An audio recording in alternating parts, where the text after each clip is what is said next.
man fii lu ma fi déggul amul fii Sénégal lu ma fi déggul amul waaye lu ma fi dégg lu am fayda masula waaw yàlla xam na ko lu ma fi dégg lu am fayda lu am fayda lu am fayda benn gouverneur fi nekk bañ ma bi ñu defee élection ñu gañe ma ci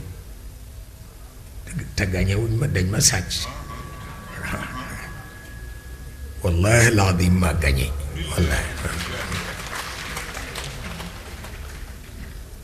mais dañ ma sàcc waaye yàlla xam na ni comme bugguma woon pouvoir moo ko jaaree la foofu gouverneur bi ci boppam moo ma téléphoné di ma mballee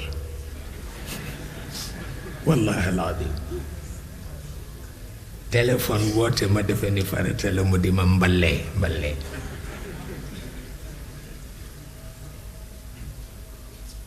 yàlla te man waxuma ko dara parce que duma xuloo moom ci téléphone mukk ma génn di ñëw maa ngi dugg benn commentaire moo xam ni ci militaire yi laa ko jënde woon ci 100 000 francs moom laa daan doxee sama campagne yépp moom mi ngi jënd benn voiture boo xam ni mu rafete décapotable ñu faf daje ci rond point ba ma ngay doxantu ji jëm wetu Mbuur man maa ngi jóge ci àll bi jëm biir Dakar mu seen ma di ma cokkaas wallaay